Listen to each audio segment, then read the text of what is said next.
تنقید کیا ہے اور ادب کے تخلیقی عمل میں یا ارتقاء میں تنقید کا کیا کردار ہے، اس پر روشنی ڈالنے سے پہلے ضروری معلوم ہوتا ہے کہ ہم یہ دیکھیں کہ زندگی کے پورے عمل میں جو انسان کا تنقیدی شعور ہے وہ کیا کردار ادا کرتا ہے۔ حال ہی کا ایک بہت ہی معروف اور ممتاز شعر ہے کہ ہے جستجو کہ خوب سے ہے خوب تر کہاں، اب دیکھیے ٹھہرتی ہے جا کر نظر کہاں۔ حال ہی کے اس شعر میں ایک سوال ہے کہ دیکھتے ہیں کہ ہماری نگاہ کہاں جا کر رکتی ہے، کیونکہ جو بھی خوب ہوتا ہے ہم خوب کے بعد خوب تر کی تلاش کرتے ہیں، اور جب خوب تر مل جاتا ہے تو وہ خوب تر نہیں رہتا، وہ خوب بن جاتا ہے اور ہم پھر ایک خوب تر کی تلاش میں آگے چل پڑتے ہیں۔ اگر ہم پوری انسانی تاریخ پر غور کریں تو حال ہی کا یہ شعر انسان کے تنقیدی شعور کی تفہیم میں ہماری بہت مدد کرتا ہے۔ ہم دیکھتے ہیں کہ انسان نے آغاز ہی سے خوب تر کی جستجو کی۔ انسان نے غاروں میں رہنا شروع کیا، لیکن آج انسان غاروں میں نہیں رہتا۔ اس کے تنقیدی شعور کی بنیاد پہ اس نے ایک پورا فن تعمیر جو ہے وہ متعارف کرایا، اور آج انسان انتہائی شان و شوکت اور شکوہ والی عمارات میں رہتا ہے۔ آرکیٹیکٹ کا جو فن ہے، آرکیٹیکچر کا جو فن ہے وہ اتنے ترقی کر گیا ہے کہ ہم دیکھتے ہیں کہ انسان نے عالیشان عمارتیں بنائی ہیں۔ اسی طرح انسان نے اپنے وجود کو ڈھانپنا شروع کیا تھا کہیں درختوں کی چھالوں سے یا پتوں سے، لیکن آج انسان لباس کے شعبے میں بہت ترقی کر گیا ہے۔ ایک پوری صنعت جو ہے وہ ہمارے سامنے آ چکی ہے، اور انسان نت نئے اور خوبصورت لباس جو ہے وہ زیب تن کرتا ہے۔ تو جیسے زندگی کے پورے عمل میں جو تنقیدی شعور ہے اس کا ایک بہت ہی مثبت کردار ہوتا ہے، ایسے ہی ادب کے اندر بھی جو تخلیقی عمل کی معاونت ہے وہ تنقید کرتی ہے۔ تنقید کا جو عمل ہے یہ ایک بہت ہی مثبت کردار ادا کرتا ہے۔ اگر لفظ تنقید پر غور کیا جائے تو دلچسپ بات یہ ہے کہ یہ وہ لفظ ہے جو اردو میں رواج پا گیا ہے۔ اس کا جو مادہ ہے وہ نقد ہے، اور عربی میں اس کے لیے لفظ انتقاد ہے، لیکن اردو میں انتقاد سے زیادہ جو تنقید کا لفظ ہے وہ رواج پا گیا ہے۔ یہ نقد کیا لفظ ہے، اس کے لغوی معنی کی طرف جانے سے پہلے آپ دیکھیے ایک لفظ ہم روزمرہ زبان میں استعمال کرتے ہیں، نقدی۔ یعنی کوئی بھی چیز ہوتی ہے تو اسے خریدنے کے لیے ہمارے پاس نقدی ہوتی ہے، اور اس نقدی سے اس چیز کی جو قیمت ہے وہ معلوم ہوتی ہے۔ تو آپ دیکھیے کہ اگر آپ کے پاس ایک 100 روپے ہیں اور آپ کو ریت خریدنی ہے تو آپ 2 ٹین بھی خرید سکتے ہیں،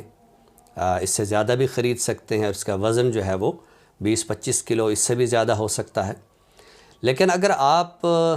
سونا خریدنا چاہتے ہیں تو اس کے لیے 100 روپے کی نقدی ظاہر ہے کہ بہت ہی کم ہے، اور اس کے لیے آپ کے پاس ہزاروں روپے ہونے چاہیے، لاکھوں روپے ہونے چاہیے، تب جا کر آپ کو سونے کی کچھ مقدار جو ہے آپ خرید سکتے ہیں۔ گویا نقدی سے ہم چیزوں کی جو قیمت ہے یا اہمیت ہے وہ ہم معلوم کرتے ہیں۔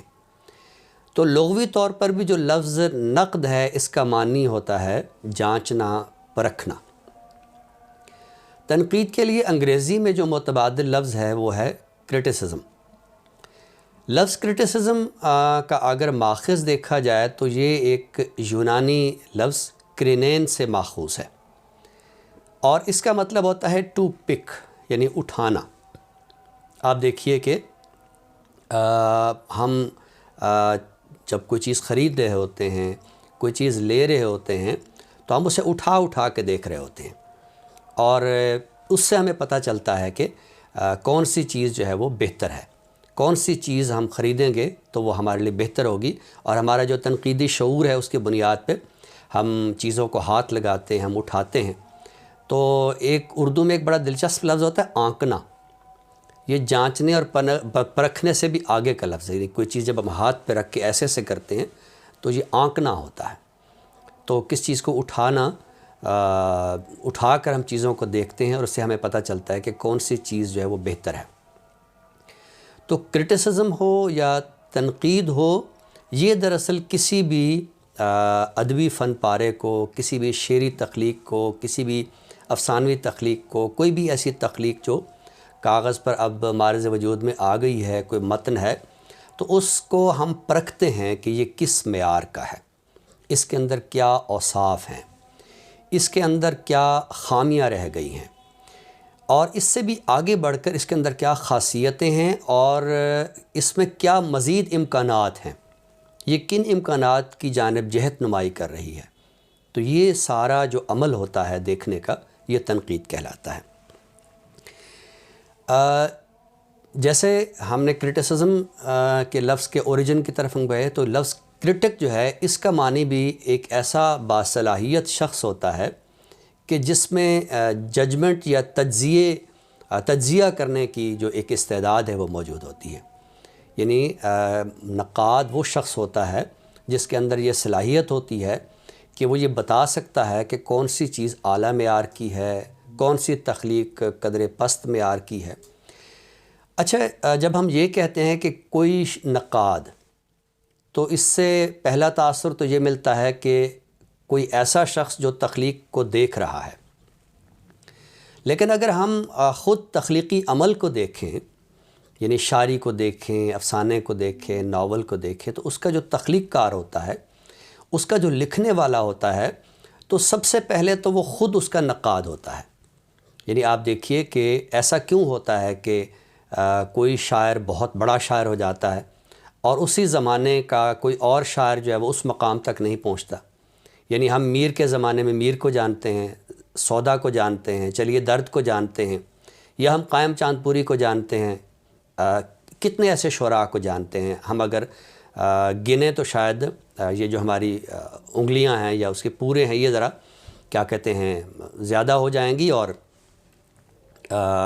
شاعروں کے نام جو ہے وہ کم پڑ جائیں گے. لیکن ایسا تو نہیں ہے کہ میر کے زمانے میں اتنے شاعر تھے،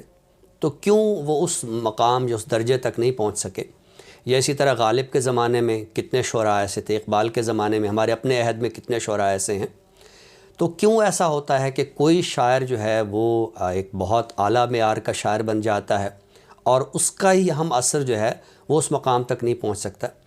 تو اس کی بنیادی وجہ یہ ہوتی ہے کہ جو شاعر اعلیٰ معیار کا ہو جاتا ہے، جو ناول نگار بڑا ناول نگار ہو جاتا ہے، اس کے اپنے اندر جو تنقیدی شعور ہے وہ دوسروں کی نسبت زیادہ ہوتا ہے. اچھا، یہ بات بالکل وہی ہے جو ٹی ایس ایلیٹ نے کہی ہے کہ بعض تخلیق کار دیگر تخلیق کاروں پر اس لیے بھی نسبت لے جاتے ہیں کہ اس کا جو تنقیدی شعور ہوتا ہے وہ دوسروں کی نسبت زیادہ ہوتا ہے. تو میتھیو آرنر نے ایک جگہ بڑی دلچسپ بات کی ہے کہ گوئٹے اور بائرن دونوں ہی بڑے شاعر ہیں، لیکن گوئٹے بائرن کی نسبت اس لیے بڑا شاعر ہے کہ اس کی جو تنقیدی بصیرت ہے وہ بائرن کی نسبت زیادہ ہے. تو گوئٹے اس کے نزدیک اس لیے بڑا شاعر ہے کہ اس کے اندر جو تنقیدی صلاحیت ہے وہ زیادہ ہے. اچھا، یہ تو وہ تنقیدی صلاحیت ہے جو خود تخلیق کار کے اندر ہوتی ہے. یعنی آپ اگر کسی بھی شاعر کا کلام اٹھائیں تو ہم دیکھتے ہیں کہ وہ اپنے اس کے کلام کا جو پہلا متن ہوتا ہے اور اس کے بعد کا جو دوسرا متن ہے یا تیسرا متن ہے، وہ شاعر جو ہے وہ بار بار اپنے کلام کو کاٹتا ہے اور اس اپنے مصرے کو بہتر سے بہتر بناتا ہے. یہ جو آمد اور آورد کی بات ہم سنتے ہیں،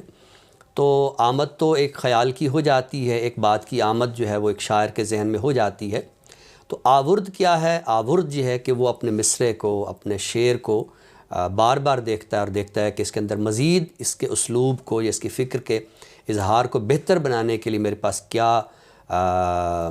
وسائل ہو سکتے ہیں یا میں کیا باتیں سوچ سکتا ہوں.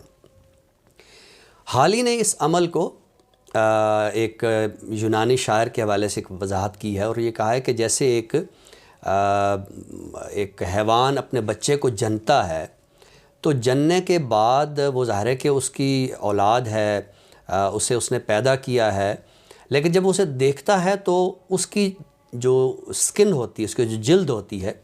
اس کو اپنی زبان سے چاٹنا شروع کر دیتا ہے،